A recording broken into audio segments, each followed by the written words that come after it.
Kita beralih ke informasi emiten pemirsa di mana PT Aneka Tambang Tbk atau Antam mencatatkan kinerja impresif di sepanjang tahun 2024. Di tengah kenaikan laba 18,5% secara tahunan, perseroan berhasil mencatatkan penjualan tertinggi di sepanjang sejarah melonjak ke 68,56% secara tahunan.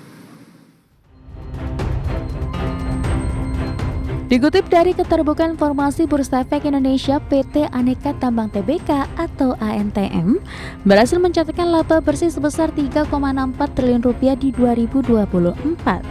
Raihan ini naik 18,5% year on year dibandingkan dengan laba bersih 2023 di Rp3,07 triliun. Raupan laba bersih didorong kinerja penjualan melonjak 68,56% year on year menjadi Rp69,19 triliun di 2024 dibandingkan capaian Rp41,04 triliun di 2023. Angka penjualan ini menjadi yang tertinggi sepanjang sejarah Antam.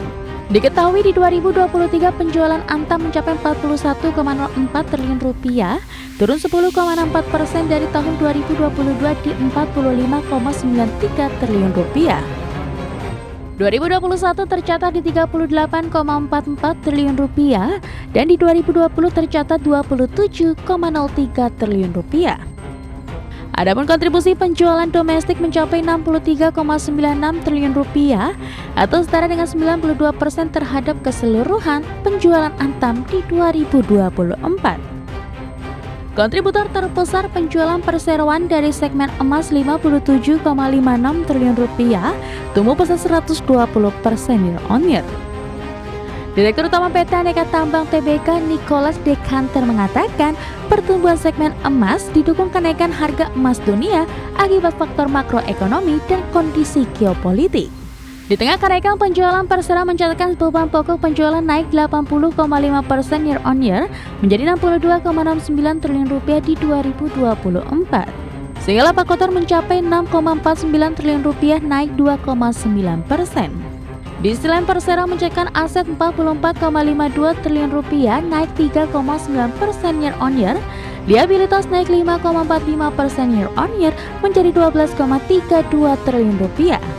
Ekuitas di Rp32,19 triliun naik 3,31% year on year. Adapun kas dan setara kas di akhir 2024 turun 48,4% year on year menjadi Rp4,75 triliun. Berbagi sumber, IDX Channel.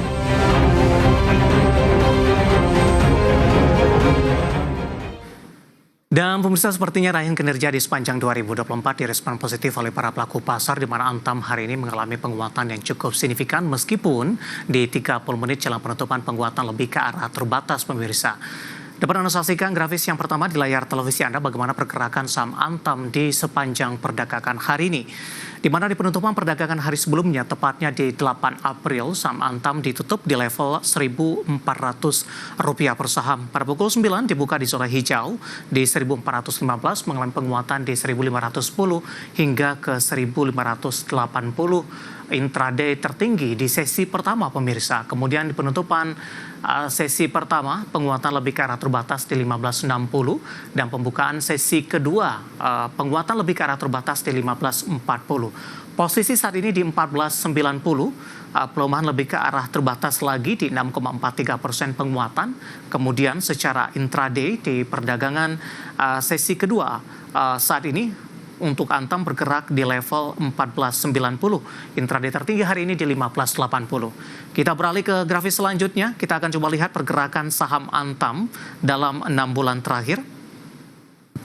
Di perdagangan awal November, pemirsa, saham Antam masih diperdagangkan di 1.500-an, tepatnya di 1.520. 10 Desember mengalami penguatan cukup signifikan hingga ke 1.625. Namun posisi ini tidak mampu dipertahankan. Januari dan Februari saham Antam lebih cenderung tertekan, bahkan menyentuh ke level 1.300-an.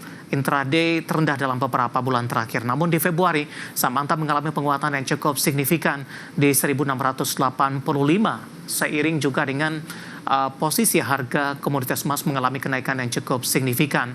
Maret-April kembali cenderung mengalami pelemahan.